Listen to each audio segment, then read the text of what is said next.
Looking back at FIU, obviously a very good offensive performance for you guys. What did you see that led to that success, and how can you, build off of a game like that? It seems like it's hard to improve past 73 points. Well, we challenge our guys throughout the week after that, heartbreaker to Indiana. Hey, guys, it's not just going to happen, right? We need to go out there. We need to make a statement. And from the moment that was said, the look in their eyes was really, really good. They were dialed in. They came out every day to practice, executed very, very well at a high level. And I think their preparation led to success in the game. It was all the players. They were just dialed in all week.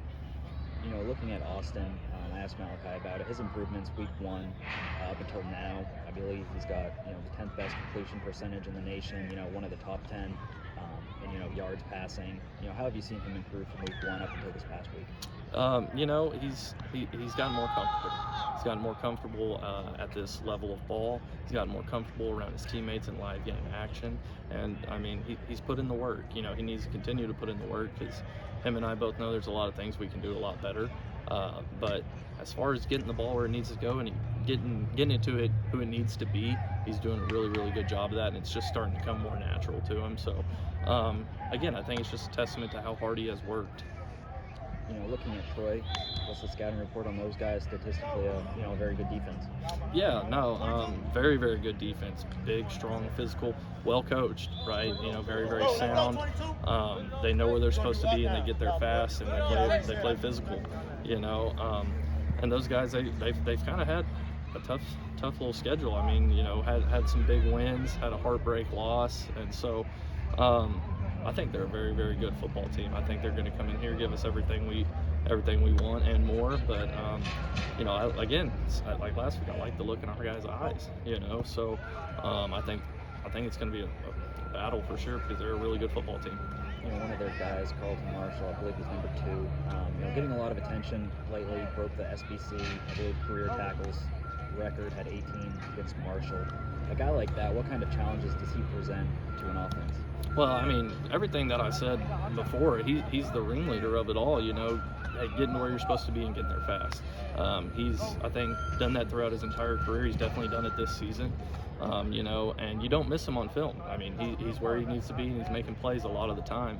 So, again, I don't know the kid, but I'm willing to bet he's a pretty dang hard worker, a smart football player, and I'm sure those guys over there really respect him, because I respect his play.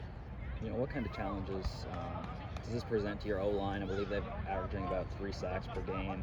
What's it going to take to try to keep Austin clean? A lot of that's indicative on Austin.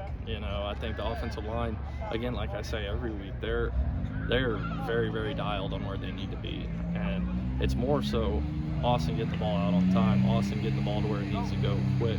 He can see the pressures and check the protection or something like that, but more times than not, the offensive line's dialed with it. It's more, how's Austin going to protect himself, because those guys do their job every single time.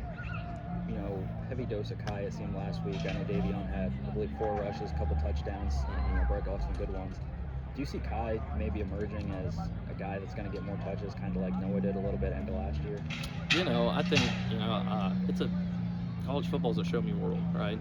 And Kai has shown, throughout each game, hey, I want the ball, I'm going to run downhill, I'm going to get us the yards we need, and then some.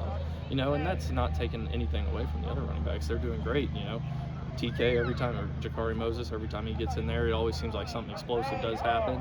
And, Davion, like you said, pretty efficient on his runs. It's like 4 carries for 2 touchdowns, right? So it's good to have those batch of guys along with Kai, because, I think we have a really, really good running back room by committee. And so I'm just, all of those guys have done really, really well. Joey Belgian, I believe he has like 17 catches in his career, 8 go for touchdowns. You just thought about throwing it to him every time? Yeah, what can you say about him? Sounds like I need to get Joey the ball more, man. He's efficient, finds the end zone. No, Joey is the epitome of, I'm going to do it right, and I'm going to get in the end zone. And so he shows it every single day during practice, and then he gets out to the game and he performs. So he does what's asked of him, does it without complaining.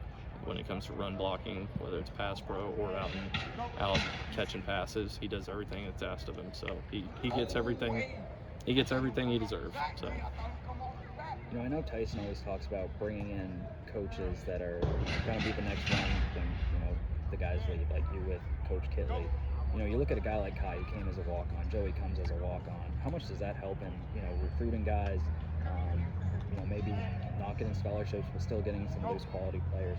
I think it's a testament to Coach Helton and the rest of the staff that says, hey, we will play the best player. We don't care if you're paying for school or if we're paying for it for you.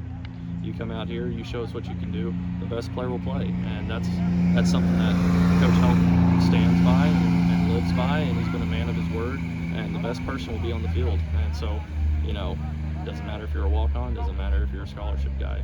Prove it out here.